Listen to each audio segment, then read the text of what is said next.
Now let's talk about DPW Fire Volume 1. This happened this weekend. Pro Wrestling. December 11th. That's what that was? Jacksonville, North Carolina. We held a TV taping for 4 episodes of DPW Fire, and it was probably collectively, I don't want to speak for all of us, but it was pretty much a highlight of my life. It was very special, man. Yeah. I have too many feelings about it. While the show was going on, during the show, I can't, like, the feeling that I had during the show, I don't know if I've ever experienced before. Because I've been proud of a lot of things that I've done and been a part of, but this was like different. It was different to, like, because a lot of stuff that the three of us have done, it's we're like, not that we weren't a part of this, but it's different to, like, doing a podcast or doing, like, a YouTube video or, like, doing a series, like watching all the people that we had involved in this, and from the staff to the talent to even the fans, like, just standing there watching it all play out in front of your eyes and watching, like, your idea, like, come to fruition, like, in person like that, is the craziest fucking feeling ever, honestly.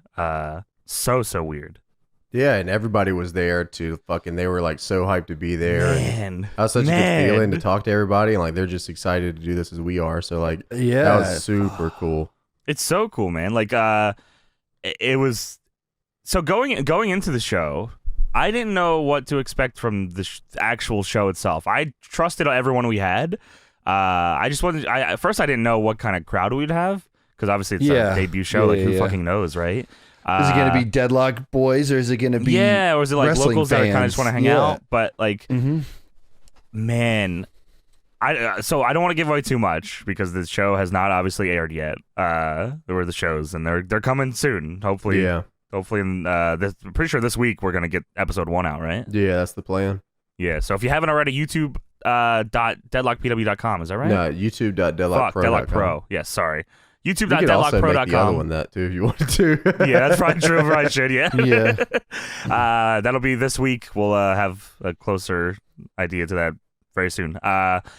Man, there's so much to go over. I don't even know, but I'm just saying. So once that first match fucking happened, like, everyone in the building, from backstage to outside of the backstage, like, all the fans, like, everyone was like, this is something special, man. There was just a weird feel. Like, I don't even know how to explain it. There was weird might not be the right way to put it, but there was, like, a energy in that fucking building that everyone wanted to love this no matter what it was going, like, and, like, thank fuck everyone tore it the fuck down, so no one had to fucking pretend to like anything, because everyone like you were saying, everyone tore it down. I felt like the show was building to better and better and better. Not that the first was, it was just like, it got like amped up. Every match was like, once that first match ended, I was walking by some of the workers, and they were like, "Oh shit, this is what we're doing." Like, I think everyone realized, "Oh fuck, like, this crowd is here to, like," and God, they were there for everything, man. They were there for everything. This fucking crowd. Thank you, everyone that was there in Jacksonville, North Carolina. You guys might not understand how important you were to that show, because everyone that walked to that ring came back and was like, "Wow, this crowd is like something else." They turned it up. Yeah, hell yeah. Yeah. It was fucking crazy, man. Okay, but the night before was something else. Yeah. Very stressful. Very stressful stuff. Basically, the best way that I describe this is that everything goes wrong until it doesn't, and then it's awesome. Yep. The Deadlock way. That's literally it. Truly is. That's literally how it is. It's and then I have to to remember, like, I just need to enjoy this moment and watch the show and, like, enjoy it, because there's this only one time that's ever going to happen. There was a lot of times during the show where, like, we were, like, all distracted, and I would have to snap out of it and nudge James. I'm like, look at the fucking ring. We have to, like, see, like, we have to, like, soak this in right now. Yeah, like, we're trying to get the timing right and, like, mess with the music and get people out and shit. And it's like look. Yeah, check this out. Yeah, that's really sweet. There's, like, a specific moment in the show you'll see when we get the episode and up everything, where it's just like, holy shit, man. Like, I don't even know what to say at that point. There's some stuff on this show It's so weird to say because like I don't want people like, oh, of course you're saying that, it's your stuff and it's your people, but like there's a few moments on the show that I haven't seen anywhere else. Yeah. Really? Which was like, and I can't wait to talk more about it once the show airs. We'll get more in depth on. And credit to most of that stuff goes to the talent themselves, because that was how all fucking of them. cool is that, man? Like we laid this thing out, and they were like, "Oh, how about this? Oh, how about this?" And it all worked too. Yep. Like it was. Everyone was there. Dude, to everybody on the card was fucking amazing. Too. God, like, man, all the talent, man. Because you never know, man. It's like it's the first time for a show. Like they could have all mailed it in, They like, Sure, right? Yeah. They owed us the case at nothing, all. bro. They owed 3 fucking YouTube fucking Yeah, Twitch that video. comes Some down guys to just playing another- video games, right? Yeah. That's another Some existential fuckers crisis play I video had games. too. Is like, do people actually trust us and want to listen to what we have? But like, it was awesome. And I don't think anyone. There was talent that knew us, and obviously there was talent that didn't know us, and like, I think they probably were like, "What the fuck is going on? Why is this I so know for crazy?" a fact, that people are just like, "What the hell is good?" Like, Why is everyone like, this is crazy? They saw and they turned the fuck up. They said, "Let's go." God, it's like, oh, there's so much I want to say, but I can't. So the first episode of DPW Fire will really explain everything. I think so. Truly. I think so. Yes. We'll explain more next week after the first episode airs. But as James said, the night before, even the night before that. Oh no, I guess Friday was when we came up, right? Yeah, we all came in on Friday. Yeah. Yes. We very quickly realized the very little nuances of we still, like, we thought we had everything. We didn't even have half the things we needed. And which is, we had like most of the fundamental stuff, like for the ring, for the presentation. But then you forget, fuck, we need gimmick tables. Oh, we need coolers. We got to get. Yeah. We need food. We need. We need water. We need Sharpies. We need to go get cash. We don't even have cash. We need money. We had no petty cash for the show. We were like, oh, no one's going to use cash. What the hell? We had to go to PNC. And shout out to Carlos. Big shouts out to Carlos. Tony, James, and I all walk in black hoodies, looking like masks on, looking like maniacs. And Carlos send an envelope over. Please give us money. Carlos written on a note. we're like, hey, we need to take some money out. And Carlos like, fuck you guys up to. Yeah. He's like, you don't mind me asking, do? what the hell do you guys do? Yeah, it's just three fucking just dumbasses walking in. You're asking for money. What the hell y'all do? Hey, how's it going? So he we're said, I on a love wrestling wrestling. show. Yeah, he said, who do you say you liked? His favorite wrestlers are the Hardy Boys and Braun Strowman. Oh, sweet.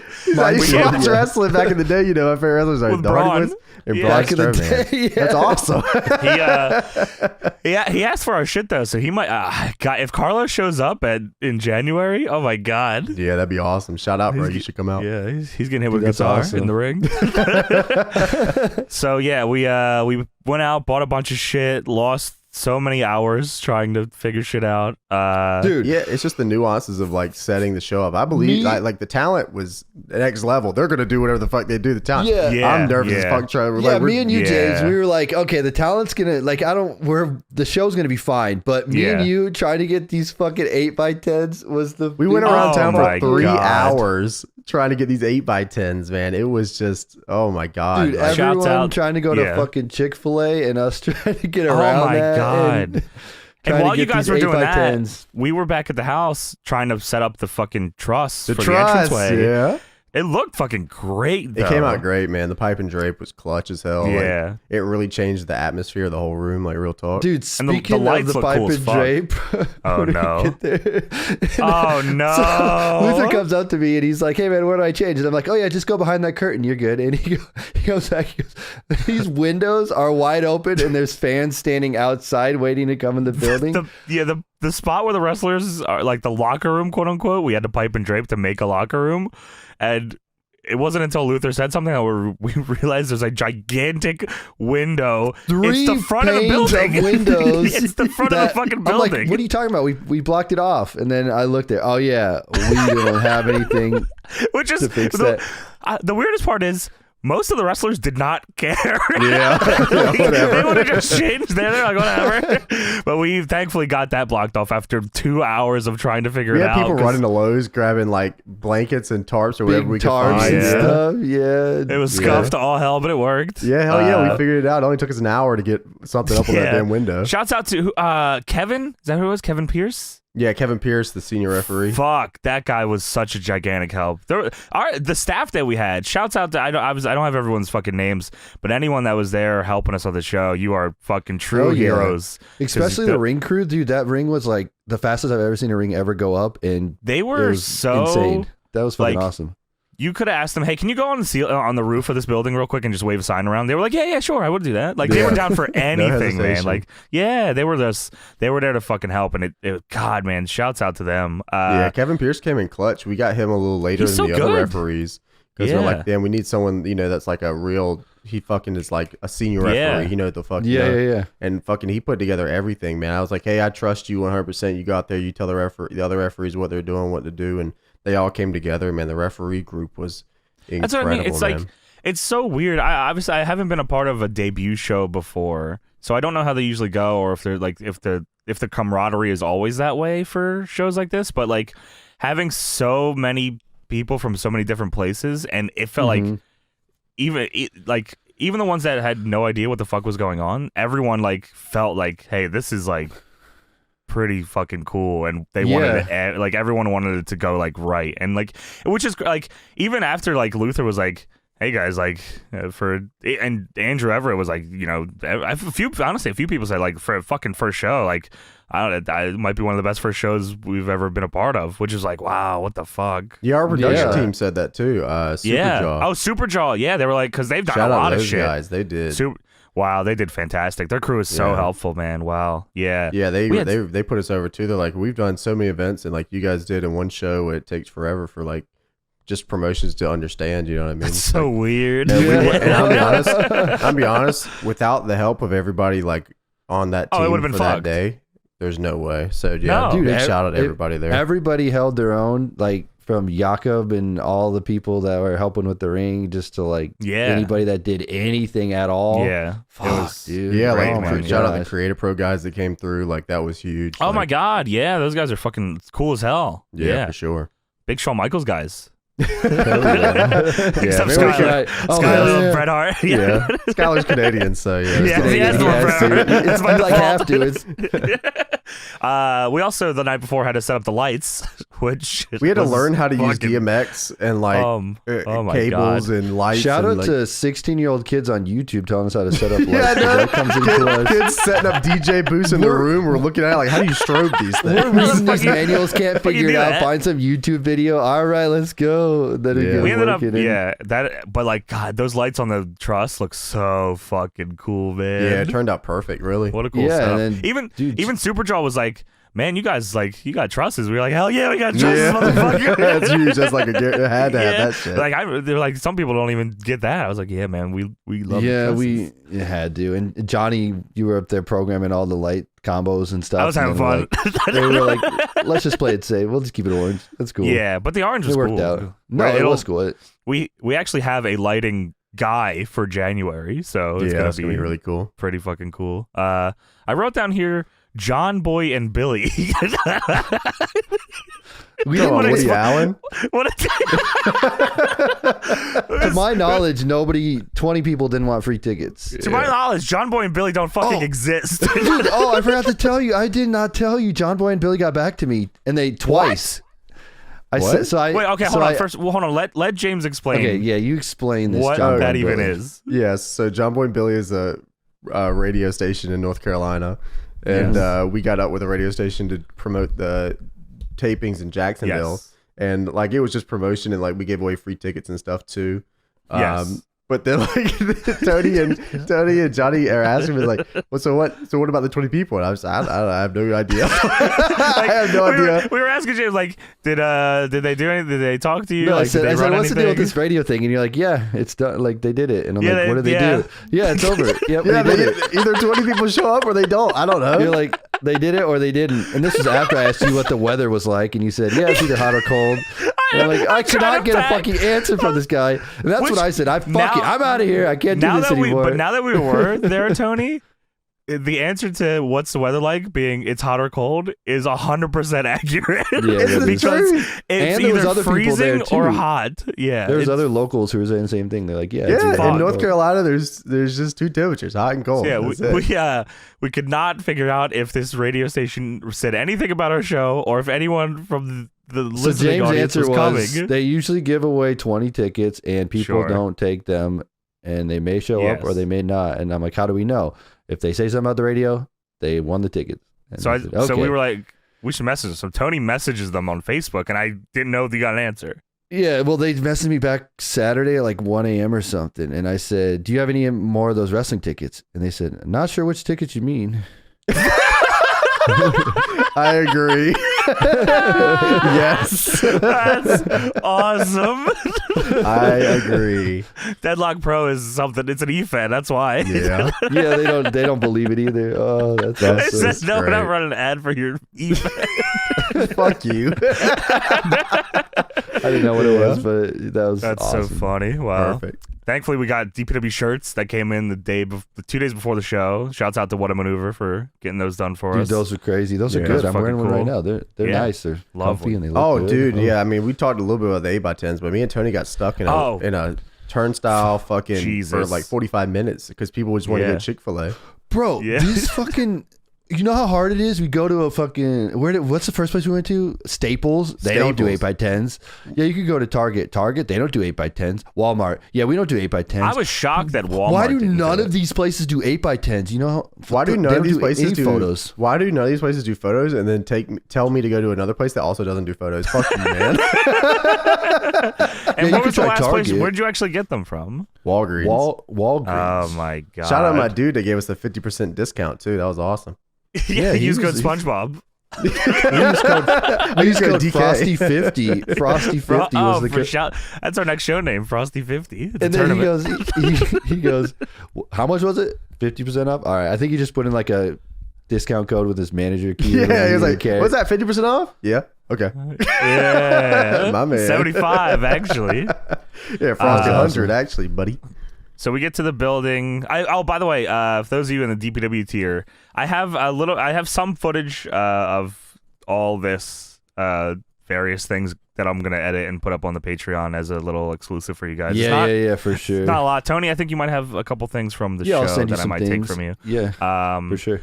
So that'll be fun. It's us really. It's really. I didn't get anything at the show, so it's really leading up to the show. I have a few things at the show. Yeah, Tony got a few things from the show. Okay, great. Yeah. So yeah, that'll be going up. But yeah. So we get to the show. All the CWA and Creative Pro guys are immediately like swarming our U-Haul to get stuff. I'm like, wow, these fucking guys are crazy. Like they're just getting stuff immediately. Yeah. The building was cool, man. It was orange. It was orange. Yeah, it was orange. It was awesome. I fell in love with it, man. So I was like, wow, this looks really cool, man. Everyone gets set up. We try to get pictures, whatever. Yeah, it's just how it is, man. That's just that's usual it was hectic stuff, man. We learned very quickly that the setup is a lot more, and maybe it's our fault for wanting to always be hands-on with every fucking thing we do and not delegating as much. But kind of lost track of time and didn't get to do some of the things we wanted to to. I think next time we know for sure, like we need a dedicated person to run this and a dedicated person to run that because, James is, of course, everyone goes to James because he's, all the CWA guys and everything are like, James, what do I do here? Where do I go here? And then I'm trying to ask James like a question here, and then James is getting fucking overwhelmed and it's like, I don't have all the answers. You did great though. I mean, I think James was fantastic, and I think you did great too. I think it was all fucking sweet. And well, the old adage in wrestling, if you're going too slow, you need to slow it down even more. That's how pre set up for shows is. If you think you don't have enough time, you need even more time than you can ever imagine. Exactly. Yeah. Before we knew it, it was 5 o'clock, and when we had to do the meet and greets, I was like, "Fuck, what happened?" Yeah. We were setting everything up, and we're like, "Oh, okay, so we'll just start, filming promos now." And then I'm looking like, There's people outside the door waiting to get in. Yeah. And we don't have a curtain over the locker room yet. So yeah. Eric and I were stressing that too. And Eric and I were at Walmart for somehow like an hour picking up extra stuff that we somehow like, I don't know how it took us that long, but we like, because I think I had to do, they were probably thought I was fucking insane in that Walmart because I had to do 3 trips back to back to back to go back inside because we realized, oh, we need this again. Oh, we need to get this. Like whiteboards and coolers and ice and shit. And I was like, and tables and shit. I was like, oh my god. That reminds me of the hot forever. dogs. Oh my god, the hot dogs. Oh my god. What hot dogs? Do you still have them? Sadly, I have 150 francs in my refrigerator. Yes. What do I do with these, man? What do you want me to do? Drop them off in a food bank. I have 150 buns. Give them to a shelter or something, or give them to the birds. I don't know. Give them away, yeah. So we had a sweet idea. We thought it was very funny, and we talked about it on the show, and we meant it. That we wanted to sell hot dogs for the show. Jizzy, Dizzy, Glizzies. That was a very serious bit. Yes. That was 100% real bit. That was real, yeah. We bought a hot dog warmer. A shoot hot dog warmer. Industrial grade, 7-Eleven style. With the rollers. Hot dog warmer. Yes. So we spent a lot of money on this. Yes. So we get it, and we're like, all right, we got to get hot dogs. So we go, and James was like, how many we need? I was like, well, it's going to be a lot of fun. There's going to be a decent amount of people there. Probably, some people might get 2 hot dogs. I don't know. So fuck. We get 150 wieners. 150, maybe more buns than wieners. I don't even remember. Jesus Christ. So it's a, we go up to checkout. The woman at the checkout was like, you doing all these hot dogs? So y'all like hot dogs? No. Lady, no. I promise you we don't like hot dogs like this. No, lady. The fuck do you think we're doing with these? So we get home. Thought we were the real like glizzy gobblers or something. I guess so, bro. Yeah. 150 dogs, huh? Glizzy gobblers. Yeah, just for us. I promise you, lady, this is not for us. We got a big family. She said, okay, I'll pay for you, bro. That's for you. Okay. It's for you, lady. You can have these. Jesus. So we get home with all the bullshit. We're sitting there and we're like, all right, we got to try these fucking hot dogs out. So we set it up. Oh, man. We set up the hot. Okay, let's set up the stage here. On TV, got Seinfeld rocking. We got Seinfeld rocking on the TV. Underneath it, we got a TV tray with a 7-Eleven industrial grade hot dog warmer cooking 9 dogs on the hot dog roller. Seinfeld popping, going crazy. They're exploding underneath. I was out there trying to do the lights. Did you crank the temperature up or something? What was going on there? Well, the instructions say do something, and then it's not. Oh, it's probably a preheat thing where you crank it up and then turn it back down. Then we lowered it or didn't lower it. We had the dogs on 350. That room was smoking. And then James's cat is fucking walking by. I'm like, please don't jump on the fucking thing. What's going on here, man? What's this shit? You got some dogs for me? Exploding fucking dogs. So, we preheated it and then we lowered it, but then it didn't get lowered. I don't know what fucking happened. We had exploding hot dogs in that fucking house. Eric said they were very good though. yeah, that's true. That's funny. You could have made it work, but it. So we were like, okay, we kind of get it. Who's gonna run this? James said, I ain't fucking doing it. And I looked at him and I said, I'm not fucking doing it. Tony wasn't even there, so I knew he wasn't doing it. We could have had Eric was ring announcing and Dank was talent, so we were like, who the fuck are we gonna get to do this? Someone over there. We could have made now I know how many people were there. Maybe someone could have ran it. Well, now that I know how competent the fucking team was, I'm sure how many people were there and how strong the team was. We could have, but then Eric was like, we need a hot dog warm, like a crock pot. You want to get a crock pot? What the fuck am I gonna put a crock pot? So basically, the dog his juice. point was you don't want 1 million dogs. Like you can only cook 12 dogs at a time. You're not gonna make people wait to cook a dog. So you got. They would have waited, brother. You got to put it somewhere to warm it up. But it all worked out, and we had pizza instead, which was pretty. Oh sick. my god! Yeah, shouts out to Billy Cruz and Pops that came through with the clutch. They came up to us during the show and they said, "These motherfuckers gonna be hungry." I guess they cater for PWF. PWF. And that's like, they run that same building. So like they were there hanging out and friends of Jakob and Pops. Shout out to Pops, which is Billy Cruz's dad. Yeah, I trained with Billy before. I think his dad works at Domino's. So he's coming up and talking to me and James. When he came up to us at first, James, I had no fucking idea what he was talking about. No clue. He was like, I thought he was just trying to tell us like, oh, this show's cool or something. Or like, hey, I want food. Like, I don't know what was going on. But he was like, hey, like, I can get you guys pizzas for intermission. Like, we'll give you a discount and shit. We cater this and that. I'm like, oh, true? Yeah, fucking let it happen. He was like, all right, well, when's intermission? I was like, all right, well, it's probably going to be here. So we had fucking pizzas for intermission. And that motherfucker, I'm pretty sure we only had one box left by the end of the intermission. Yeah. We had and we ordered 10 or something or more, right? The boys love the pie. Hell yeah. Big clutch on that. So shouts out to the pizza and the Domino's for that. Yeah, for sure. I guess without giving anything else away, the one big fucking problem we had was that someone almost didn't make it. God. Now I ain't like thinking about it anymore. Oh my God, it was horrifying. So we're setting up. This is probably like, what time was this? 4? This was all going on? I swear people were people lined up. Yeah, they were. No, like they were. There was definitely people lined up, but like people weren't in yet. Yeah. So they were outside, I think, lined up, and then. So I think Tony and I were at like fucking with the lights. Because I needed your help with the thing. That's right, yeah. And James comes over, frantic, and he says, like one fell swoop. He's like, walks by, says this, and then picks up the fucking erase board they had all the matches on it. He says, Calvin Tankman's not here. He's not coming. I'm like, what? What do you? And he's like, he's immediately erasing stuff. I'm like, wait, what are you talking about? What do you mean? James goes, Calvin's not here. We can't do this match. I'm never doing a TV taping ever again. And I go, hold on a second. Wait, what? It's like, what is going? So Calvin got, I think his flight got delayed or a flight got canceled. What? It was a delayed flight, right? Yeah. Was there some with a tornado? Kevin Koo almost couldn't make it too. There was a tornado on a plane and a weird thing going on. And lightning struck the tank or something at Koo's flight. God. It was just, what the hell? Oh my God. Like, and Koo and Tankman are huge parts of this tournament, so it's like, wow. And then like checking my phone after we had been stressing getting all this set up and everything, and then I had like a couple guys talking to me like, hey, where's Tankman at? And I'm like, I guess he'll be here soon as his flight comes in, a little later than everybody else's. I look at my phone and Tankman sent a message. He's like, hey man, flight got delayed. I'm still in I think he was in Atlanta. On a connection. Yeah. And like I looked at the time he sent it. I'm like, oh my God. There's no way he's fucking making it to this building. So now, like, fuck, we got to redo the whole card. We have to shuffle the card. There was a match, like there was matches that had to get cut, like not cut, but like entirely changed.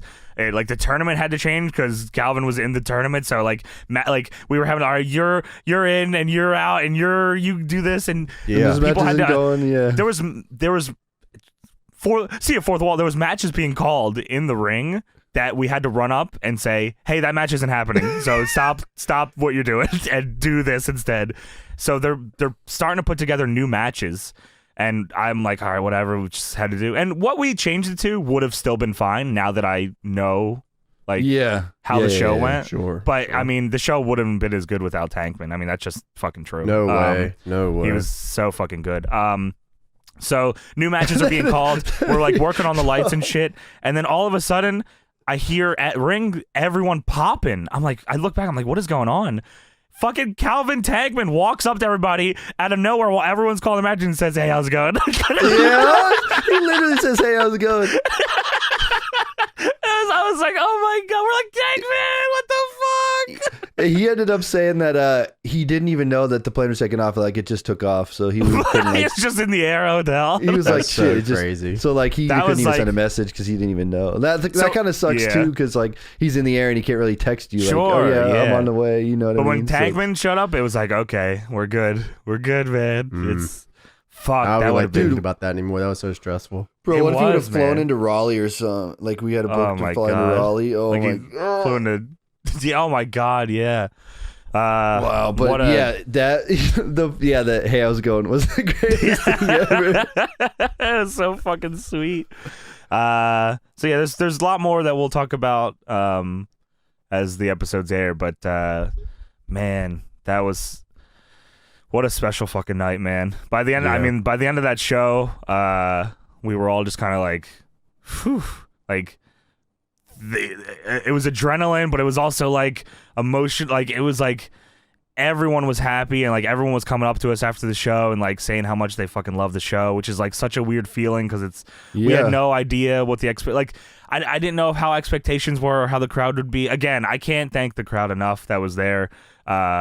You guys, dude, so many dippers. Oh my god, yes! Shout out. A lot of people didn't know me because I didn't wear my hat, so everyone was like, "Who the fuck are you?" I'm like, "Why your hair, bro?" I had my mask on too, covering my face. So I'm like, "Hey, it's Tony." Like, what the hell? Once you all see these shows, if you haven't already planned to go to You Already Know on January 8th in Raleigh, North Carolina, DPWTix.com. This first show is if this first show doesn't do it for you, I don't know what else will, man. Because this first show is everything we want it to be, man. So exactly.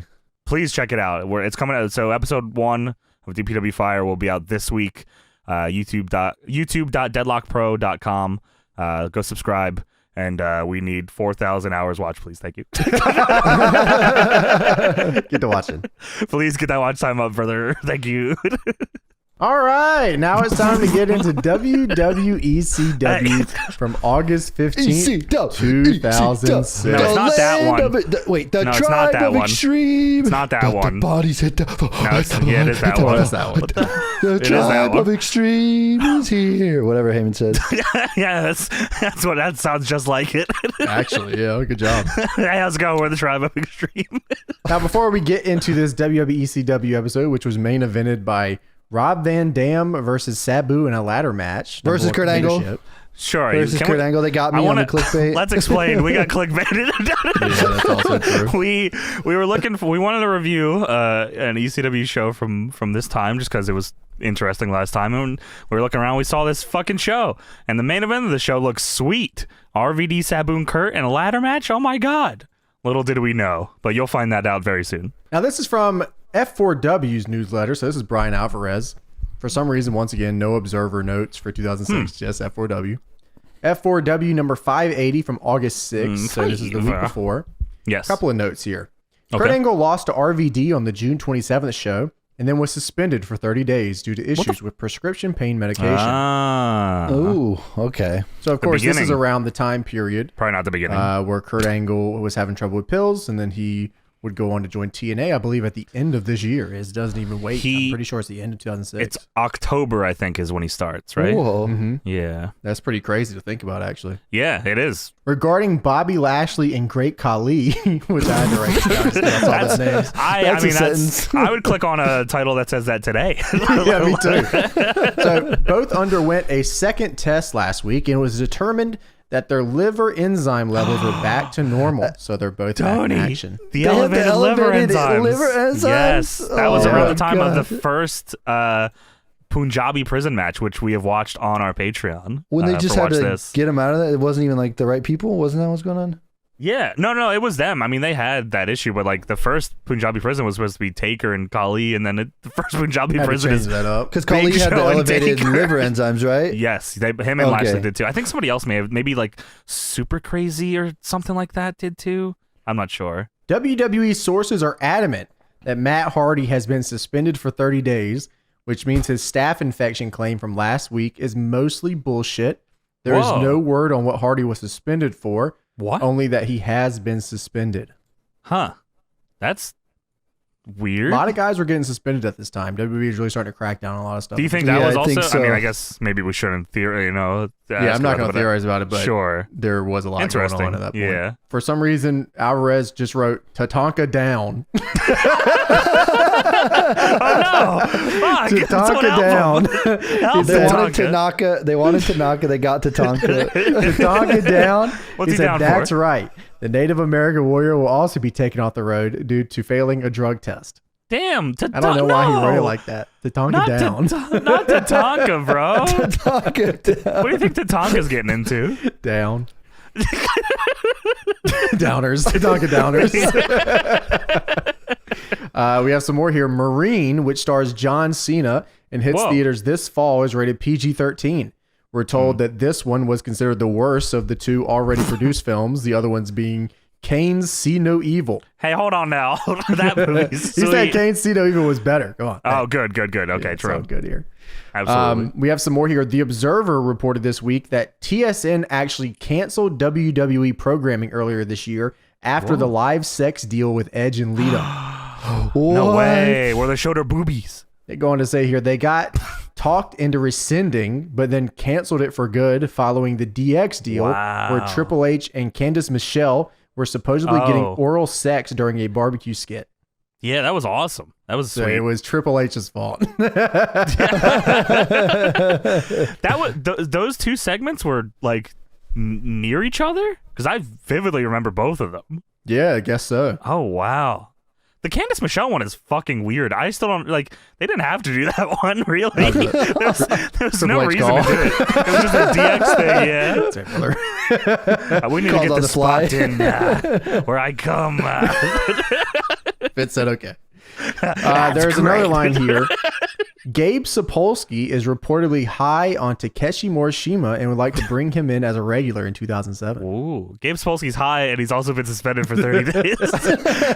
Wow, Morishima. Interesting. I'm pretty sure Morishima's brought in at the end of that year, and he wins the ROH belt in February of the following year. Spoiler alert, dude. We all have Sorry. Beat Tom. Well, it was my first ROH show. That's why I remember it. It was February 7th, 2006. Did you go because Takeshi Morishima was on it? No, I just went because I think it was sweet, and my friends were going. It was also Steen and Generico's like ROH return against the Briscoes, and they killed it, and that's why they got booked forever after that. F4W number 581, August 13th, 2006. Alvarez writes, I'd never heard this before, but apparently an idea months ago that got axed was to give Eminem a Scientology gimmick. How would that work? They'd go around preaching the good word of what's his fucking name? Evil Hubbard? Ron No, Hubbard? bro, what? Elron Hubbard. You know what I'm talking about. Yeah, John Morrison with his bedazzled abs is going around preaching Scientology. He's got the big dipper on his abs. Yeah. I actually think that would have worked with them. I'm not even kidding. Actually, John Morrison in outer space. Yeah, I think John Morrison would have been just airheaded enough to make the Scientology thing work. Yeah, maybe all along it was John Morrison was a subtle Scientology gimmick in the first place, because everyone made the Jim Morrison connection, but maybe John Morrison was just maybe John Morrison meant L. Ron Hubbard. Yeah, Big Ron. That's what they call. That's what I call him. We're close. I'm not in Scientologist. We're just close.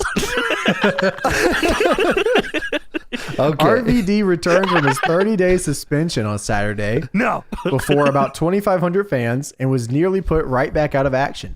He was wrestling Kurt Angle and took a high-angle German suplex on the back of his neck, and said that he suffered a stinger and had major issues using his arm for the rest of the match. Kurt gripped him up. He was going for the overhead, and he said, "Come to TNA."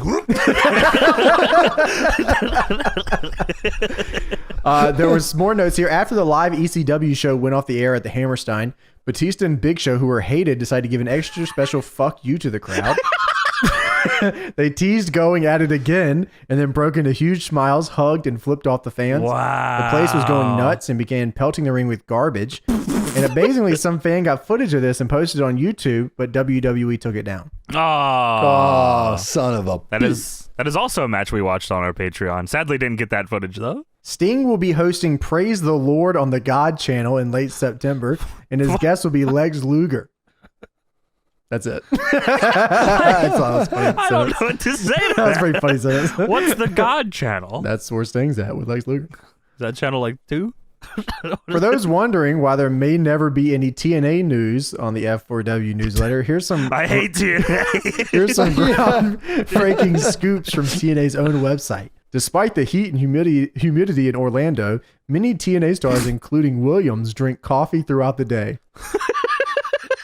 Here's a line for Williams. I just drink it when I'm here or on the road, not when I'm at home. Why do I drink coffee? Mostly scoops. Because I'm bored as a pick-me-up.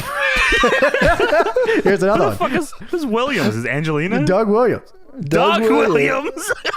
Alex Shelley got me started drinking coffee. Alvarez writes, holy shit. That's how I felt. What the fuck? And then Doug Williams was suspended for 30 days.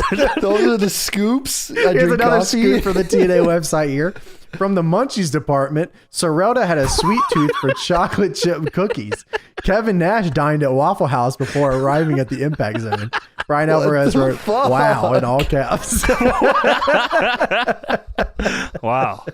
That's awesome. That's great. Kevin Nash eats at Waffle House. What a scoop that is. Wow. That's why he knows what their shoreline cooks look like. F4W number 582, August 20th, 2006. The Impact Zone caught on fire. There was apparently a burlap sandbag up in the rafters that got too close to a hot lamp and lit on fire during Eric Young versus Johnny Devine. Luckily, no one ended up seriously hurt, although one Universal Studios worker was hospitalized due to smoke inhalation. Whoa. Wow. I didn't know that part. Holy shit. Yeah, so that's very popular, actually. That's a very big like TNA moment. All-timer. Not all-timer's probably not the right word for it. Not for that one Universal Studios worker. The crowd is chanting, "We started the roof is on fire." It's probably one of the most talked about pre-show matches ever because of that. Brian Alvarez writes, "You will all be flabbergasted, but as miraculously predicted by myself last week, Hulk Hogan announced on Wednesday that he would in fact be wrestling Randy Orton at SummerSlam. He ended up only skipping that one Raw with the drug testing." Wow, interesting. The story going around about Nash is that he was at home and went to lift a box of toys over his head, except for it wasn't a box of toys, it was a box of weights, and he ended up straining his neck before the TNA pay-per-view. Yeah, you know, guys. You know, I put my box of weights in my kids' room. In the toy room. Yeah, obviously. This kid's getting jacked, bro. What do you mean? Kevin Nash said that he could have worked the pay-per-view, but didn't want to get in there with Chris Sabin at less than 100%. Who was supposed to work on that show? It was Kevin Nash versus Chris Sabin. Yeah, fuck that. But here's the thing. Alvarez says it wasn't the fact that he was supposed to job to Chris Sabin, but the fact that he was supposed to lose via a fluke finish, and he didn't think the fluke finish would elevate Sabin. So Kevin Nash took a stand by not doing the job for the good of the business. Remember that one when you start getting in the ring, for the good of the business. I would come to the show and lose, but that's just not good for business. It just doesn't sound good for Chris Sabin, and I'm not for my opponent. For Chris, I'm gonna stay home. That's fucking sick. What a beast. We have some notes from a Scott Steiner interview. Brian Alvarez writes, "These are always fun." So Scott Steiner said, during his time sitting home and collecting huge money from Time Warner after WCW went under, WWE contacted him about coming in to team with Steve Austin to face the Outsiders at WrestleMania. What? Scott Steiner said no way because the money wasn't right. He wasn't looking to take a pay cut just to say he worked WrestleMania. And he heard said, that the Outsiders were going to lose. He didn't want to hurt business. For the better of this. He's taking a stand, Steiner says that he said it was bullshit for WWE to bring him in as a babyface the first time around because Big Papa Pump was not a good guy. And that Triple H sabotaged him and Triple H was a piece of shit. Fair. Steiner said, but hey, they paid me, so who's the dumb one? I don't know. Big Papa Pump on Shawn Michaels. Big Papa Pump says, come here, Tony. Big Papa Pump says, I look at him in his career. He comes out in chaps, black leather chaps, dancing like a Chippendale and poses for Playgirl. Come on, he's a joke. Rock didn't even want to wrestle him at WrestleMania. A lot of people don't like Shawn Michaels. He's a cocky little bastard. Is that true? Rock didn't want to wrestle him at Mania? That's what Scott Steiner says. They never had a one-on-one match at Mania, right? They never did. Big friends, Steiner and Rocky. Well, here's what Big Papa Pump has to say about Triple H. Hunter is the male version of a blonde bitch going to Hollywood and fucking her way to the top. He's basically the Kevin Federline of professional wrestling. If it wasn't for who he was married to or who he was skeezing all over their face, he wouldn't be in this business. Skeezo. That's how they go home in porn. Skeezo. The director in the back. Skeezo. Scott Steiner said, look where he started. He actually started in WCW as Terra Ryzing. Then he was doing 30-second jobs for the Ultimate Warrior. All of a sudden, he starts banging the boss's daughter, and he's supposed to be the baddest man on the planet. Come on. It's a joke. Wow. Sounds like someone's a little jealous to me. Sounds like he's telling the truth, brother. I ain't working WrestleMania unless you pay me. And that's the fucking truth. Shout out Scott Steiner. The 8th week of ECW did a 2.36 rating. 2.3. The average audience was a strong 2.7 million viewers. Ooh. So Sci-Fi apparently only wanted... No, it's actually not too bad. The beginning of ECW did pretty good. Sci-Fi wanted 1.4 every week. So Jesus, ECW was getting way over that. Wow, nice. Shit, there's a lot of companies now that would love a 1.4 as well. Obviously, this doesn't stay at this, but they had something there in the beginning. So, because how long is it on TV at this point? Is this it just started a few months ago? June? Yeah, so June 13th. Yep. Yeah. So, okay. Wow. Just a few months. 2 months. Yeah. Wow. All right. Now it's time to get into the actual episode of ECW for August 15th, 2006. Let the bodies The tribe of extreme is here. How is that not dubbed? I actually don't know. Maybe they just have perpetual rights for the entrance music. There's a couple songs that were super dubbed song? here. Maybe. Oh, maybe you're right. Yeah. Maybe they just forgot. They're not intimidated by drowning pool. Fuck you guys. What are you gonna do? Yeah, that's actually it. So last week on ECW, we get a little cold open here. Sure. Sabu versus Kurt Angle, #1 contender match. How crazy does that sound? I was legit just about to say that's insane to think about, that any of this combo of people, like this main event scene is actually not bad at all. RVD, Sabu, Kurt, and Big Show, like that's kind of sweet. And Sabu was pretty protected. Well, until he wasn't. Until he wasn't. That's a good way to put it. RVD returned from Paul Lee's mandated suspension and attacked Kurt Angle and Sabu when they had their match. Yes. Or RVD should watch his weeding while speeding, brother. Dude. Sabu was in the car too, brother. Yeah, well, he wasn't driving, son. Yeah, that's true. He was only doing crack. Get it right. So there's going to be a triple threat #1 contender ladder match. Kurt Angle versus Sabu versus Rob Van Dam. That is sounds fucking awesome. That sounds so good, Tony. It sounds awesome. And again, it was announced at the top of the show. Very top of the show. Can't wait to watch that match. That'd be awesome. I'm so still excited. listed on the network or on the Peacock. That's how it's advertised on Peacock as well. That's the match that's on the fucking show. Oh, what is this? We got some news here from Kurt Angle. From Paul Lee and Big Show here about Kurt Angle. No. Big Show, first off. Good evening. This singlet is out of control. That split is like perpendicular down his body. I just couldn't even believe what I was looking at. It's insane. Absolutely it also crazy. looks like Big Show is there with his son, Paul Heyman. Yeah, it does. It's like just chilling. So Paul Lee said Kurt Angle suffered a groin tear and he is medically suspended. No. He's got to suspend Kurt Angle because Kurt Angle will not. He won't take time off for his injuries. Yes, what he's trying to hide it from him. He said, I got to look out for Kurt. So I'm medically suspending Kurt Angle and removing him from the match. In his best interest, he's just doing what Kevin Nash would do. What about my best interest, Tony? I wanted to see this fucking match. This is a shoot injury, by the way. He's actually hurt. Is it? Yeah. Oh, well. He just refuses to literally he's not taking them off. He pulled his groin and then literally worked the next day. He just kept working. What the fuck? Okay. He also refuses to stay in the company. Yeah, well. Medically suspended all the way to TNA.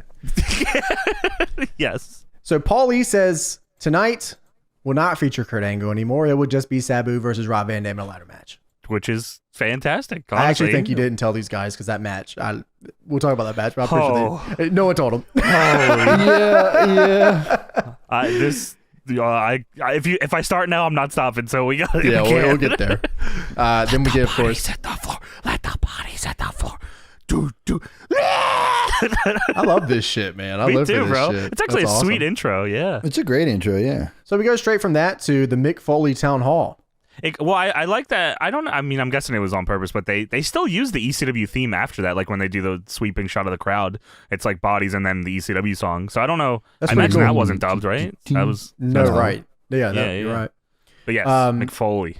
So the way that this is set up still is they still have the side entrance with the Tron on top of it, and it's the ECW entrance. And you can tell how visibly upset everybody is with having to go through the crowd. They do not like this shit. Oh, especially Sabu. Yeah. Sabu did not like that shit at all, yeah. They do a pretty good job of hiding the big fucking SmackDown or Rawtron behind that, though, honestly. A lot of pipe and drape. Yeah, they pipe and drape that shit out of that. I was like, wow. I don't know how you get pipe and drape that big. They got to get that custom how made. You get that so big? Yeah, big ass pipe and drape. Yeah, that big ass pipe and drape. Yeah, that golden pipe and drape. Golden shuffle. So Mick Foley apparently interfered in, listen to this match, Ric Flair versus Johnny Nitro. he was Johnny Knight. He wasn't Morrison yet, right? He was Johnny Nitro. Nitro. Yeah, he was Nitro. Okay. Yeah. Wow. What the fuck is going on? Maybe Nitro was trying to get him to join Scientology. There's a big spaghetti monster to take it right to the moon. Ric Flair said, "Nah, Daddy, that sounds good to me." Flair was whooping and when Foley runs out, Flair is on top, by the way, whooping Nitro's ass. Yeah. So Foley comes out, distracts, then Melina gets in the ring, fucking low blows Flair. I guess Johnny Nitro won that match? I'm going to guess it's no contest.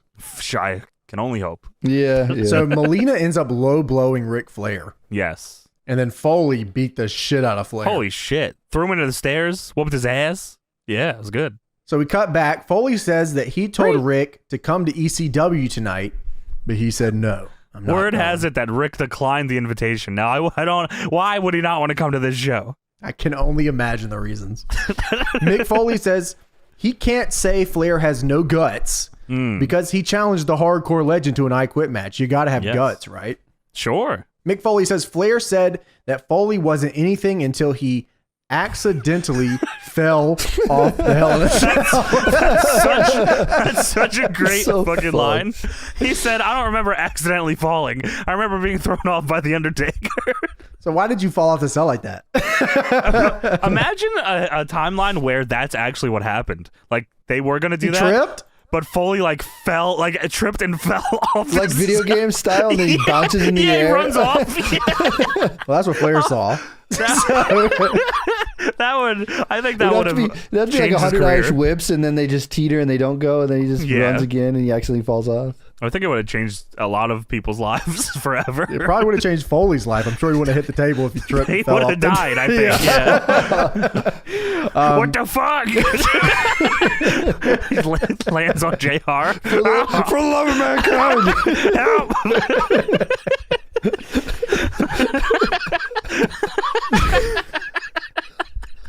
Foley said his entire career, all he ever wanted was to look in the mirror and like what he sees.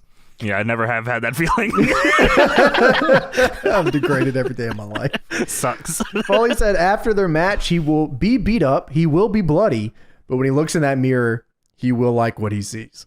Which is, isn't that what we all want? He also said, this is a war Ric Flair cannot win, because despite the fact that I've written 7 books, and I am a 2-time New York best time selling author, the letters ICUP are not Now, what does ICUP mean? ICUP. Is that I cup? Is that what that is? No, It's Apple product. IQUIT. He also says that Ric Flair has ligma too. Oh, whoa, what's ligma? What the hell? I don't know. Foley never explained it. Fair enough. I don't know. We'll figure it out. I'm not sure. He said, because Flair can't be here, and since I promised you ECW fans something extreme tonight, I invite my first guest. Now, I didn't realize this was a talk show segment. He had guests. Always like liberties here, man. I'm inviting my very first guest, Kelly Kelly. Woo! And here comes Kelly Kelly. Extreme exposés, Kelly Kelly, by the way. Extremely, 18 years old still, it seems. I don't know how old she was here, but... She got 2 names. Kelly and also Kelly, yeah. Similar to you, 2 first names. Yeah, what's up with me and my name? Dizzy. And she also has ligma. I don't know what it is. I don't know what that is. Foley just wouldn't tell us. What is ligma? LIG. Keeps telling me to spell I-cup. I don't know what's going on here. That's him and Flair in an I-cup match. Pissing in a cup. That's awesome. First one to fail the drug test wins. Flair's fucking gone, bro. So is RVD again. RVD's not even in the match. He also loses. Whoa, what the fuck? So he also has another guest. She's a personal friend of mine. She's the WWE's top diva, Melina. And Melina Mick comes Foley's out. close personal friend, Melina, huh? Yeah, that's They were around this time. Foley was real into Melina at the time. Sure, that's Yeah, what I've me heard. too. Well, there was also someone in the front row that was very into Melina here too. So Melina comes out with the red carpet and all that gimmick. Obviously, as James said earlier, coming through the crowd kind of entrance. So Everyone's trying to touch her, and she does not want to be touched, and that's for true. So she goes. Obviously, she usually does the Melina split entrance on the apron on entrance side, but there's no entrance side, so she just kind of goes to hard cam side. And first of all, so many kids in the front row here. Too many kids here. And then she goes and does it, and there's a man very blatantly with a little camera out and a woman staring down at the camera. I don't know if angrily or supportive, but very blatantly taking a picture of this entrance. They were definitely together, and the dude was taking pictures with his little digital camera he had, and the girl was trying so hard not to look at Melina's ass. She was like, really? She knew it was coming too, and just went far out left. What with an her face. entrance, huh?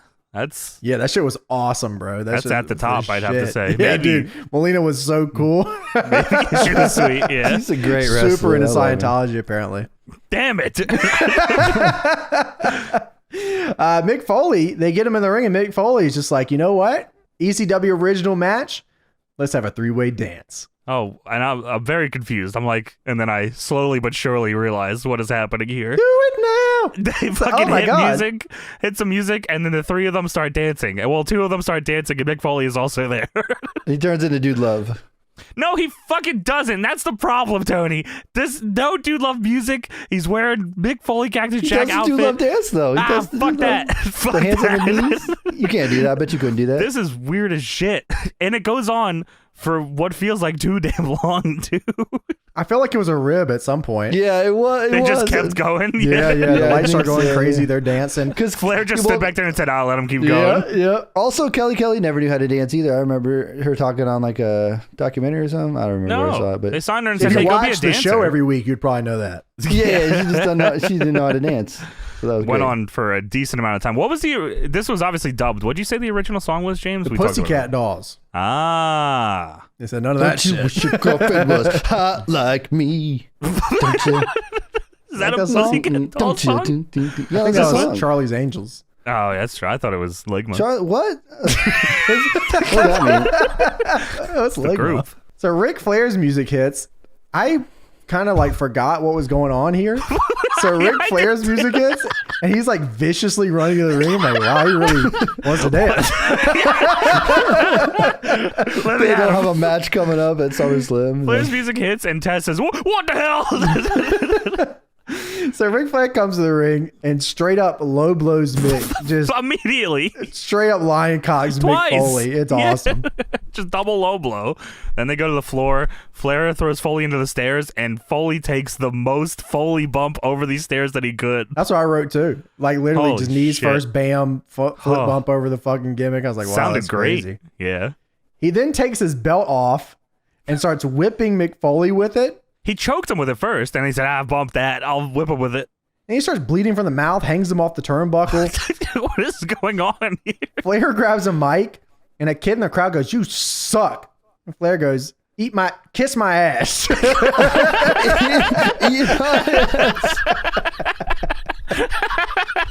Flair said, you got Ligma, son?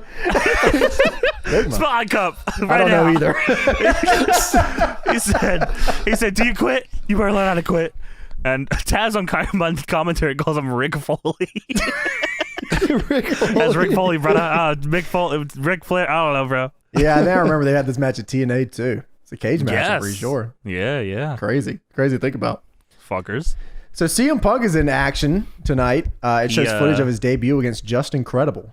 He debuted 2 weeks ago in ECW, and he's already over as hell. He's so over. Wow. Yeah. How about that, huh? Yeah, that's crazy. I guess that guy stays over for a while too, huh? You want to talk about guys that are over here? Backstage segment. Fuck. I don't know how to explain this. We go backstage and we go backstage and Shannon Morris in timeout or something. What the hell was he doing, man? It looked like he went AFK, like his internet went out or something in the game. And he was just staring at the wall. He's trying to figure out what Ligma is. He's looking at the wall. He's on the wall. He's written on the wall. He's punished. Yeah, what the fuck is going on here? Shannon Moore is staring at a wall literally in the corner, and the camera guy walks up the stairs and comes to him and like zooms in on him. And then he turns around and he goes, Question authority? Question authority. What the fuck is going on? Why don't you never said this word before? You freak. He was actually reading the word on the wall. He was reading the script. All right, I have to say question authority. Phonetically, and he didn't know how to actually pronounce it. It's written on the wall for him. Question authority turns around. Question line. Question my authority. Every fucking backstage segment on this show is fucked all to hell, man. I don't know what's going on. This was Shannon Moore's whole run for like 2 months before he came and debuted. You know what the payoff is, right? He gets his ass kicked. The dilly gaff? Yeah, the payoff is they keep doing these promos back to back, and then it's a backstage with him and Punk. Punk slaps him and then beats him. Yeah, and then that's it. Good gimmick. Question authority. That's what you get when you question the booking, son. Authority. So we get CM Punk versus Justin Credible again. They're just going to run it back again 2 weeks later. CM Punk comes out. Justin Roberts is ring announcing. This is just an AEW fucking show. Yeah, you're right. Justin Credible in a I Hate This Town shirt. Yeah, just SCU as AEW show. Justin Credible gets a picture-in-picture inside of a razor blade. That's awesome. What the hell? He says, I'm going to prove that Punk's win over me was a fluke. There was also a sign in the crowd that was supposed to be CM Punk with a Pepsi logo in between the C and M. Just looks like it says Cum Punk. That's awesome. That's sweet.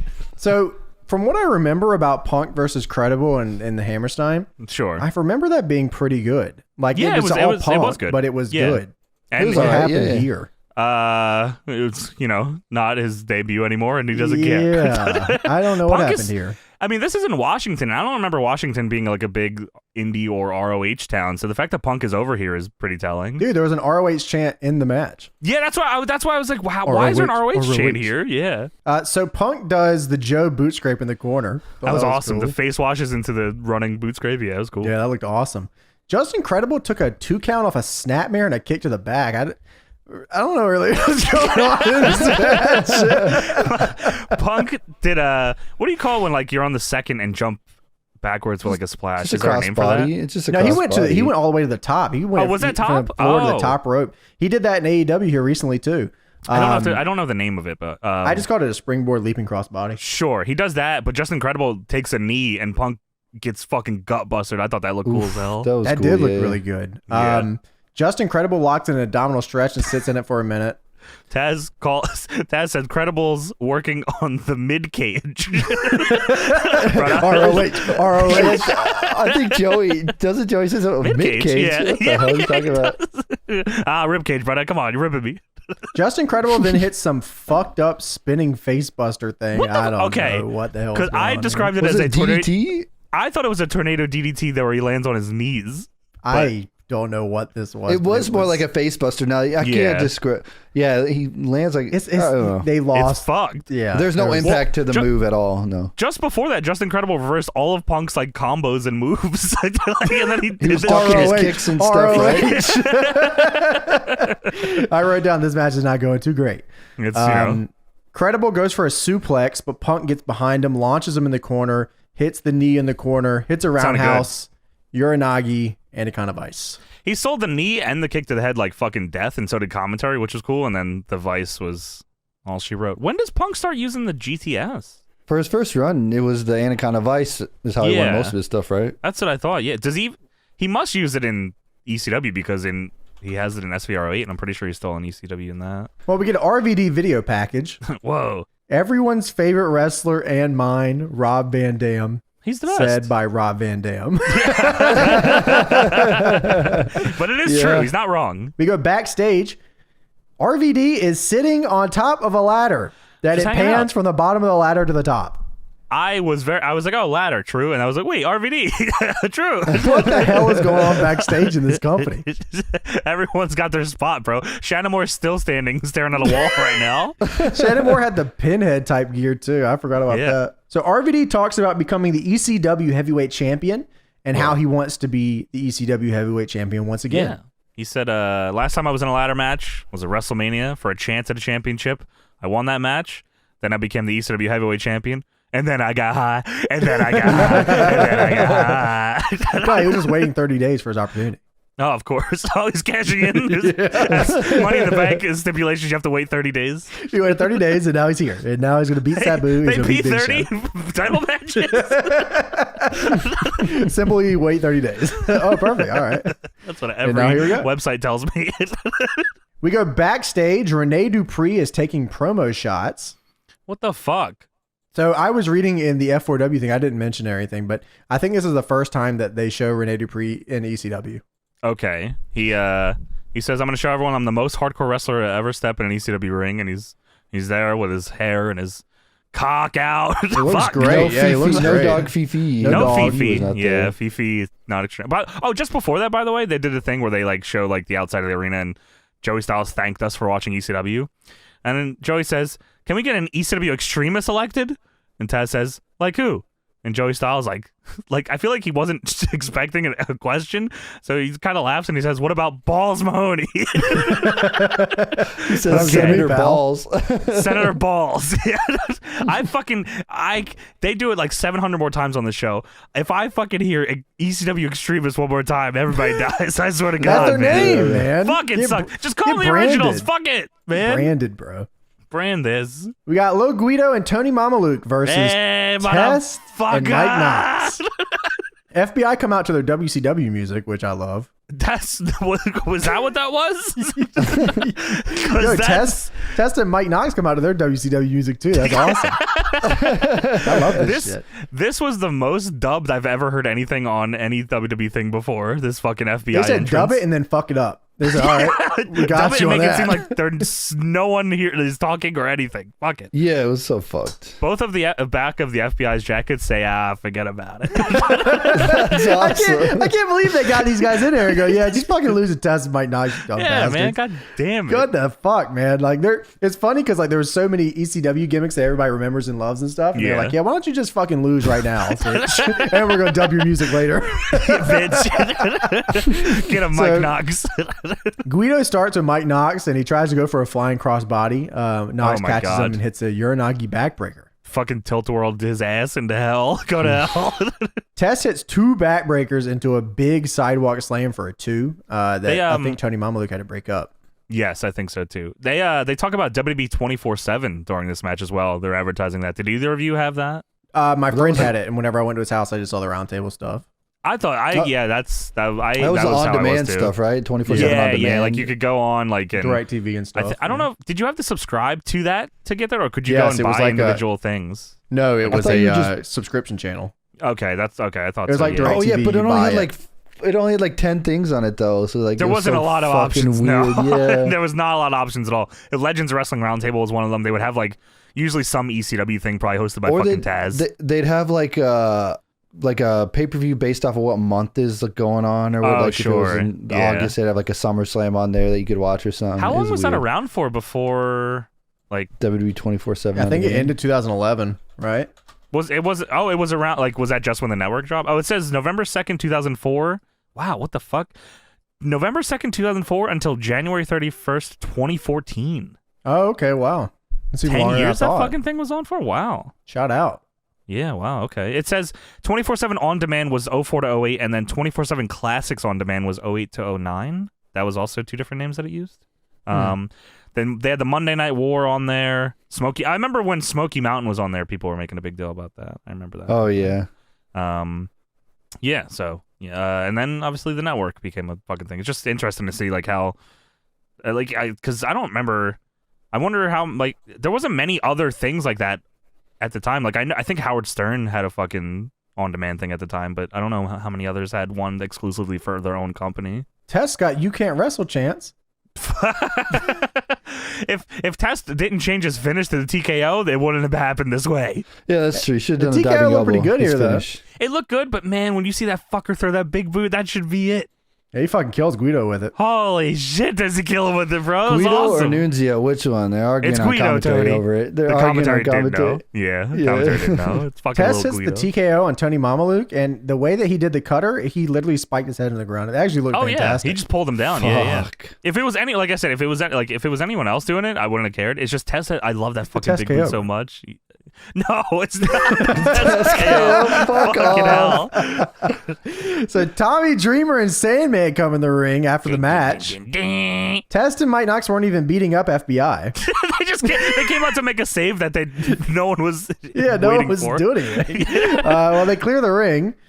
There's the extremists. Fuck. And I'm right. I wrote down here. Did they say originals or not? No, the extremists. They said extremists and then they said originals. Yeah. Okay. Tommy Dreamer and Sandman versus Test and Mike Knox was the big feud they had here. That's what we thought about for Sandman and Tommy Dreamer. Doesn't this all lead up to the multi-originals versus whatever at Mania or whatever? No, that's New Breed, right? Is that later? Is that later? That's later, yeah. They announced December to December soon.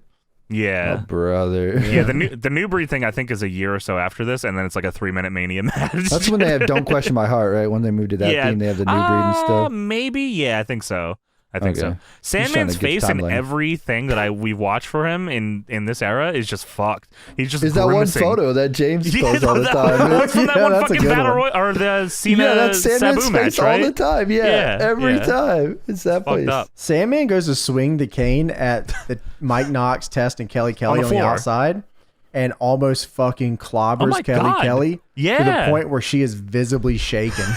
He almost fucking annihilated her. She's like leaving, and like Mike Knox is telling her, "Hey, you're okay, you're okay, you're okay." That's almost crazy. Fucking just faced her with the cane. Kelly doesn't know. She's been in the business for 5 minutes, you know.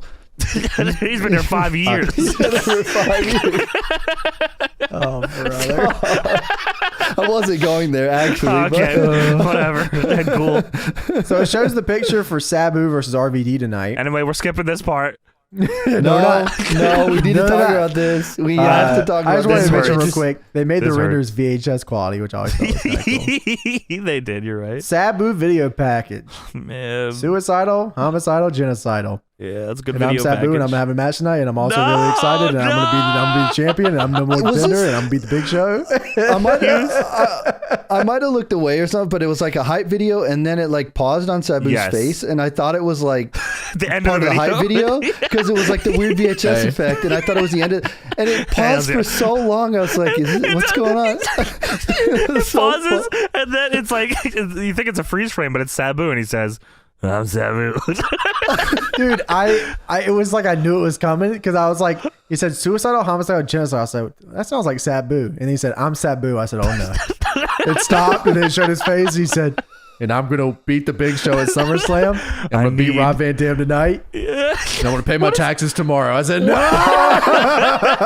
What is this video? What's this effect they have on this fucking promo too? It's because Vince really wanted. He said, "Sabu, you must cut a promo if you're in the WWE. Sabu, you have to talk." He said, "I need to be the ECW champion. I'll do anything." It's crazy. I would have beat you. They tried to just cover it up with the VHS effect, I'm sure. Well, dude, it's crazy because they were super over on Sabu.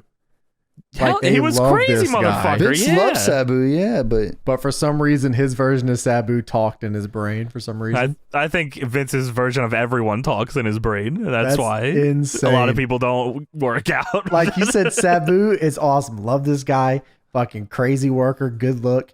But what if he paid taxes regularly? Why? What if Sabu had a girlfriend? What if he talked out loud normally? What if Sabu had a family and kids? Fuck! No! Dude, this guy is a murderer! What if we got this version of Sabu versus regular person Kane with the mask? Oh my god, if they how about we team up Kane and Sabu and they talk? A book club or something. Like at this point, they're both fucked, man. I'm Sabu. I'm Kane. Hey, man. Devil's favorite demon in the suicidal, homicidal, and they're friends. He had Sabu talk for an uncomfortable long time, man. And then the end of the promo is him staring at the screen for an uncomfortable amount of time too. Stop. They did him dirty here. They didn't have to do it like that. They exposed the shit out of him. They exposed him here, then at the match. The second it showed his face and he stared at the screen, he says, "I'm Sabu." I knew it was over. I knew it was over. The second it clicked, it was his voice. I said, "Yep, that's by the time." So we're backstage here. Paulie and Big Show are with 2 SWAT members. Paulie's personal protection, I believe. SWAT members with just nightsticks and nothing else to protect anyone. No weaponry. Really, they're protected more than anyone else here. 2 people. I think this is what Edge dressed up in that one time. Yeah, when he speared Cena. Yeah, it ended up. It's the Bashams, right? It's the Bashams. Yeah, it ended up being them. Well, Kurt Angle's also here, and he's attacking the SWAT members. Well, it's even, I don't, like, what was, like, obviously they needed to do something here to get Kurt to run in, but the segment itself is Heyman explaining to the guards in Big Show how a ladder match works. Yeah, that's right. They didn't know. It's already in Sabu, and one of them climbs up, and one of them grabs the contract, and whoever wins the contract gets a shot at the Big Show. And Sabu's going to talk. Like, what the fuck? And then Kurt runs in, starts whooping ass. Heyman's losing his fucking mind. Big Show walks up to Kurt. Kurt punches him right in the face. Sounded so good. I love this Kurt shirt, the big red Kurt Angle head. I actually was thinking that too. Good. I thought that shirt was sweet. Yeah, that was awesome. Heyman is screaming, help, help. Cops fucking rush in. Yeah, Detroit's finest come in. Of course. Did you recognize any of them? I didn't. No, I didn't recognize. I figured it was indie guys, but no, that's cops rush in. Kurt Angle beat him up. Sorry, yeah, you're right. Active duty. You're right. Big Show's front face locking Kurt onto the floor. The cops arrest Kurt. Big Show breaks off from it. Big Show then puts Kurt's medals back onto him as he's being held by the cops, which is pretty funny. That was awesome. Then Big Show pie faces Kurt, and Kurt Angle headbutts him in the titty. That's awesome. Just rushes in. Big Show said, I want to press charges on this man. That's assault, brother. That's assault. I want to press charges. I want to press charges. And then Paul Heyman starts screaming, I'm going to crucify you. What the fuck? Which I don't know if he was ribbing him for that ECW thing forever ago or what, but probably. I'm going to crucify you. And that, ladies and gentlemen, was the last time Kurt Angle did anything in WWE. Was that segment. Insanity. Really? That's the last thing you ever see? His last match is on the 8th, I think, against RVD or Sabu. Maybe it was Sabu. But yeah, he does that. Wow. And then I think on the 25th of August, which is like a week or so after this, is when he's fucking might do gone. like a house show or something, right? I don't know. Yeah, maybe. It says his last match was at an ECW taping on August 8th, which ended in a no contest against Sabu. And then he's fucking out of there. Wow. That is so fucking insane, man. Yep. On August 25th, 2006, Angle was granted an early release from his WWE contract because of health reasons. Yeah. Yeah. Fuck. He's on his DVD. He asked for his release from WWE because he could not take off time and was working hurt severely on some occasions. He also stated that when he quit, WWE lost their top talent as he was at the very top of the payroll. Yep. And then TNA said, "What you doing? What are you up to?" Yeah. Let me get over here. Spike TV. Jeff Jarrett actually has an episode on My World where he talks about contacting Kurt Angle and then getting up with them. Yeah, I mean, they were and it's actually Kurt Angle's agent reached out to them and he was like, "Oh hell yeah, what the fuck?" And he talks about the promo too. He's like, he didn't know. Jeff said he didn't know that Kurt Angle had so much bad blood with WWE when he hired him.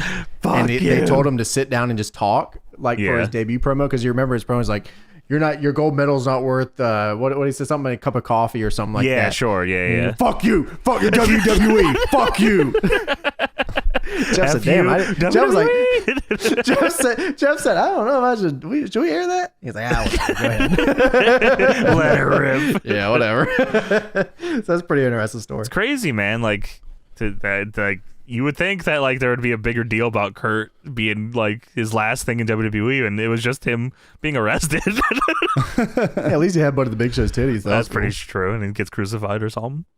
RVD versus Sabu, #1 contender ladder match to face the Big Show at SummerSlam. Yes. Now, at this point, I'm still holding out hope.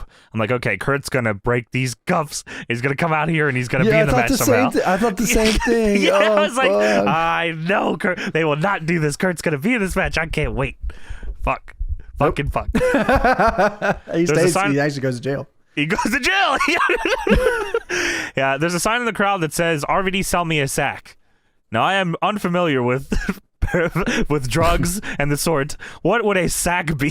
One sack of marijuana. No, one sack of marijuana is what that a is. sack of balls? Is that what you said? No, it's a ball sack. Yeah. Oh, I see. A sack of marijuana. I was thinking, but maybe that's yeah. right. You guys don't smoke a lot of marijuana. I buy 2 sacks every day. Wow, every day you buy 2 sacks. 2 sacks of marijuana. Holy shit! James smokes 2 sacks of marijuana. I hit You that go through shit 2 a hard. day, or you just stock them? I don't even be grinding that shit up. I just be eating 2 sacks. Oh, sacks are just the whole every day. Just make a every bowl of day. lettuce. whole marijuana plant. Just The whole plant and a sacks. weed salad. 2 saliva sacks of marijuana. Eat Saliva. that shit. What are you and I go slapping over there? crazy. What are you doing? My sacks. I got 2 salivas, and I'll be going crazy on these things. Salivas? every day. Always. It's a head high, Tony. It's a head high. I get them every day. 2 sacks deep. Huh. All right. Yes, sir. That's what he's talking about. Well, I'm just making. All right, great. Well, thank you for clarifying. No problem. But cut away from RVD in his entrance. RVD goes to do the RV and then kick thing for the D, and they cut away. Bitch. Either he tripped or they don't like RVD anymore. I don't think they give a fuck. I did like the graphic they showed for the #1 contendership match thing, like the barbed wire ring looking thing. That was cool. Yeah, that was cool. Sabu, very Oh my visibly God. not happy walking through Dude. the crowd. There was at least 3 times where Sabu looks, and it looks like he's like, because he's probably used to doing this. It looks like he's gonna punch a fan in the face for touching him. Like I'm stunned that he didn't, honestly, because it came. He had a chair in his hand. I was like, wow, he's gonna fuck somebody up. And thankfully he didn't. He gets into the ring and does the Sabu point, and the referee looks up too. Still there. Sabu then throws the chair at RVD, and the match hasn't even started yet. Like he throws the chair, and then they start the match. The bell doesn't even ring right away. I think they were confused. Like, what the fuck are you doing? So Sabu starts the match off. Sabu. Man. Okay, this match, yeah. So Sabu This goes match for. is so fucked. It actually is so fucked that it turns around for me at some I point. agree. Yeah, It's so bad that it's like, oh, this is awesome. Yeah.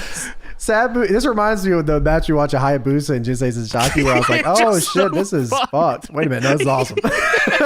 Yeah. So Sabu goes for a springboard. RVD then springboard kicks him and they both fall. And I'm like, okay. They mistimed it. I feel like they were both meaning to do a double second rope springboard attack and then kind of lost it, and then they both fell into each other. RVD's down on the top. Sabu sets up a chair. Sabu then jumps from the chair to the top rope and then nutsacks himself on the top rope. Himself! He does it to himself. They're up there, and he just, like, at first I was like, oh, is he doing, like, you know how the who does it? Phoenix? He does, like, the jump to the second, jump to the top. Back to the top. Yeah, like, I thought he was doing that. He just jumps to the second and falls over. I think he genuinely did it. Like, he was really hurt, too. So RVD then looks at Sabu on the top rope. What a save this is. And then RVD looks back at the contract and then jumps from the top rope and tries to grab the contract and eats shit. He doesn't even get close to the contract. It's the cell like when like Spider-Man first trying out his powers, he's falling off a building. He just, well, Spider-Man, by the way. And he's just like flailing his I just arms. saw that movie. I was like, oh yeah. Let me try that. Oh, that's a good cell, kid. He literally jumps from the top rope to the middle. Everybody in the audience is in disarray, confused. and commentary. I thought commentary was just going to go, "What the fuck were you doing?" I know what they did. I mean, they weren't like enthusiastic. We're like, oh shit, he tried to go What for the it. hell just happened? They replay it too. They do, and I don't want to say like the crowd reacts, but it's not like a boo or a cheer. It's just you can feel Disarray. like you can feel a general confusion. Sabu just nutsacked himself on the top, and then RVD jumps to the contract. Everyone's very awesome. fucking confused about what's going on here. It's tremendous. Crowd starts chanting, "You fucked up! You fucked up!" So then Sabu, Everybody. Sabu then sets the chair up, does a leaping line to RVD over the top rope. I doesn't don't go know if with that's him, what they though. were going for, but it looked good. It did look good. RVD dies on it too. It looked cool. Sabu then hits a tornado DDT out of the corner. But That looked good. almost fucking dies with it because there's a chair upside down right behind them. Well, thankfully RVD is a pro when it comes to this shit, but so he stalled it out a I was little like, bit. oh god. Sabu then goes to get the ladder in the ring. RVD kicks it and he bumps on the outside. Yes. I always love that spot. The baseball drop kick. Yeah. Probably hurts like a motherfucker too. Fuck, I can't imagine actually. Sabu then holds the ladder up and RVD hits a crossbody press to the outside. Just lands right on the shit. Comes back from commercial. RVD hits a spinning leg drop to the barricade. So fucking they come back and they do that spot with his signature spinning leg drop off the apron. And Joey Styles on commentary says, "Look what happened during the break." And they just show that again. Fuck. The tapes are running, kid. Whole time? Sabu then kicks RVD's leg. He lands on the ladder. Then Sabu does the chair butt gimmick on RVD's head. And RVD somehow takes a neck bump into the ladder. What the fuck, dude? He's dead. If you've ever seen RVD take the RKO, he took that bump into the rung of a ladder, like that was laying down as after Sabu did the leg drop with the chair on his ass. Sabu then locks in the camel clutch on RVD. On a ladder. On the ladder. Yeah, on the ladder. Makes it hurt more. Sabu goes for the jumping moonsault, but instead of using a chair, he uses a ladder. And he just... Dude, this is shit. So, at first, Sabu sets up the ladder and starts climbing it. RVD just kind of pushes it over. And so I think he was trying to tell Sabu, hey, it's not the fucking spot. He just tips the ladder over and Sabu looks pissed. So you gotta respect it, man, because yeah. That's insane. What did he think was going to happen here? He sets this ladder up sideways on the floor. So, pressed together. For people that might not see this, I want to give the visual. It's a regular ladder, not set up, but they lay it on its side. And then Sabu tries to jump off. He runs and tries to jump off the ladder to the top rope. And of course that's not gonna fucking work. No way. It slips out right from under him and he dies, and then RVD immediately stands up and does a fucking leg drop on him. Fuck you, man. That wasn't even his spot, bro. Oh my god. Sabu eating shit on that ladder made me laugh so fucking hard. You fucked up. Oh my god. And it gets would have been real better. Sweet if he would have done it. Oh, if he would have hit that. Oh my god, if he would have pulled that off, Vince better tell him to never talk again and just do that every week. Got a book for you, kid. You're gonna read that next week. God damn it. RVD then monkey flips a ladder into Sabu. I want to make sure you understand that. This is Sabu. a real, yes. And he did not misspeak. Please say that again, just so they know. RVD monkey flips a ladder into Sabu. Ladder set up in the corner. Does the RVD monkey flip? Monkey flip ladder. The ladder. They're just having fun now. That's where I got back. I was out after the ladder fuck up, and I was back in on the monkey flip. You back in. You always come back in. That's awesome. RVD then goes for rolling thunder on the ladder, but Sabu moves and RVD eats shit. He always. I feel like he does this spot all the time. That's gotta be so fucking painful. Sucks so bad. Sabu hits the chair triple moonsault. Thank God. Look great. Sabu goes for the chair butt gimmick off the top rope to the ladder on RVD, but RVD moves and fucking eats shit, bro. God damn. God bless them, man. They're fucking trying here, bro.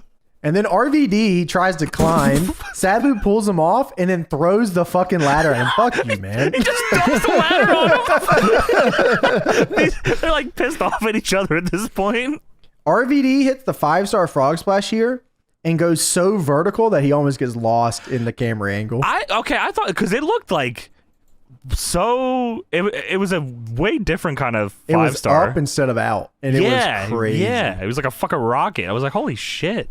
RVD then climbs the ladder, and then it randomly cuts to a fan for a very, very long time. I swear, I felt like such an asshole because I was trying to figure out who this was. I was like, who's this? It looked like Kane. I was like, what's Kane doing here? And his shirt. He's here to be friends with Sabu? What's going on here? Who is this? It's uncomfortable. For so long. What you think they fuck? cut something out here? Or Big Show Big Show missed his cue? Or something, or coming through the crowd or something. You know what I mean? You think? I don't know. Why did they show this kid? Because RVD's up there and the crowd's reacting reacting, and then just show this fucking happy kid. I'm like, what is this? They're enjoying the show, son. It's entertainment. Great, that's lovely. It was like a fucking. You remember, I don't know if like SVR09 when you would taunt near the crowd, and it would just force the camera angle to watch you parading, like leaning back on the barricade to celebrate with the fans. That was that. Big Show, it gets into the ring, takes Rob Van Dam off the ladder, and then throws him through a table on the outside. What the fuck? Where'd the fucking table come from? I think they were setting that up, and that's how they cut the fan. Who set that up? Ever? I don't even like. Probably the dude under the ring. I think they probably cut for a super long time to set the table up because they forgot to set the table up. Oh, really? I didn't even think of that. I bet you that's what happened. Yeah. Maybe. Was this live? Yeah, Taz said we're live. Yeah, Taz said we're live. Wow. It did with SmackDown, right? So it'd be before, after SmackDown, yeah, before SmackDown. Now Taz said we're live, but I don't know if that's true. Sure, yeah. So yeah, Big Show legit just carries RVD and throws him over the top through a table. It looked awesome though. Yeah, it did. Big Show then calls for someone in the back to lower the contract down so he can get it, and then they do that. And then on commentary, they're selling it as if Big Show grabs this, then he has to face nobody, as if that is a legal part of this match. He's got Heyman in his corner. You know, he can do whatever he wants. Well, then how about just don't book the match? Yeah, what the hell's going on here? So Sabu tries to jump off the top rope on him before he grabs the contract. Because Sabu, of course, also knows if Big Show grabs the contract, then they don't have a match. He cannot have the match. Well, they go to lower it, and then they stop. And then he does it again, and then they lower it more. Yeah, Big Show's like yelling, like, I'm not that tall. Come on, motherfuckers, goddamn it. Sabu then jumps on top of him, but Big Show catches him in a powerbomb position. This is literally the 2K catching mechanic. It is. Sit on my face. In a powerbomb. My name is Big Show, and I'm a Big Show. Sabu is in powerbomb position. Big Show's fucking fumbling around with him. They move towards the center of the ring. Sabu grabs the contract while he's in the powerbomb, and then Big Show powerbombs him. That was pretty sweet, though. They were kind of lost for a second because he catches him. I'm like, oh my god, Big Show's about to powerbomb this. I thought there was another table that Sabu was going to get powerbombed through. I thought so too. Yeah. But then he like walks towards the ropes. But like Sabu, I don't even remember if Sabu was hitting him here because Big Show just starts walking backwards. He's like flailing around. I can't see. And then they find their way back to the middle, and Sabu grabs the contract. The crowd could not care less about anything that's going on. People started leaving. The second Big Show came in the ring, I'm not even kidding. People were just leaving. I was like, oh, okay, well, great. Whoa, okay. So Big Show then choke slams Sabu on the fucking championship contract. Like that hurt a lot more for Sabu there. I thought that was the funniest thing ever. This is EC fucking W, baby. Already just went through a fucking table. We got a ladder here. Got a bunch of chair spots. You got a fucking Razor logo. Big Show. Not only does he do this, he sets it up beforehand so it's positioned in the middle of the ring, and he chokeslams Sabu, this scarred up fucking suicidal, homicidal, genocidal fucking freak, onto a clipboard. What? Hey, Sabu's hey, it's got that metal piece, little clip. That fucking hurts. Sabu would fucking eat that with his fucking face. Sabu is in a ring on fire, about to die. God damn it, dude. I couldn't believe it. What about that clipboard? That little metal clip part, I'm telling you. Let me chuck some of you on that. He's probably got 4 of those in his back. I'm not Sabu. Sabu's got his 90% scar tissue. Suicidal, homicidal, genocidal. And also, that shit hurt so bad. And then Big Show goes out of the ring, grabs RVD, brings him back in the ring, and then chokeslams him too. And the crowd could not care any less. They're leaving. They're out of here, man. And then they don't you get and Sabu eats the contract and points to the sky. That's not null and so void the whole the match contract. is null and void. Yeah, it doesn't fucking matter anymore. It's all for nothing. He eats the contract to end the show. I have 0. So when this happened, I was like, okay, I'm guessing, because I hadn't looked it up yet. I was like, okay, I'm guessing Kurt somehow gets in this, or RVD ends up being in this match. No. At SummerSlam 2006, they do for the ECW title, Big Show versus fucking Sabu. I have no recollection of this at all. I don't remember that at all, ever. No, I was pretty much out of WWE like around this time, so like I definitely did not fucking see Big Show versus Sabu. The only Sabu match I remember is Cena. Sabu and Cena. That was about it. But I think they went 8 minutes, and Can't imagine. Probably security guards run in, schmoz. It was also an Extreme Rules match, of course. Oh, okay. Okay. Yeah. Wow. So Clipboard match. clipboard on a fucking clipboard match. That's no ropes clipboards. That shit would hurt. I tell you. Real bad. I'm surprised they didn't have Sabu fucking cut a promo on that. That shit hurt really bad. I landed on that clipboard and it hurt very bad. They probably did, and that's why he's gone in a few months. You will cut promos, you will fall on clipboards, and you will eat contracts. If Vince had thought about it for a little bit, he definitely would have said, oh, this guy's a killer, and nothing can hurt him, but his kryptonite is clipboards. And that's layers, brother. What the fuck? Yeah, that's what a fucked up show. Yeah, you ain't kidding, man. They bait and switched it with Kurt Angle. You son This of is a the bitch. show that made Kurt Angle quit. Kurt Angle quit so that RVD could have for RVD. He did it. Yeah. Fucking hell. Kevin Nash style. dined at Waffle House before Impact. You're saying Kurt Angle quit because they wanted Sabu to lose? Yeah. He was looking out for RVD. He was taking a stand. He was That's very taking a nice stand. of him. That's good. That's great. ECW. ECW. Extremist, my ass.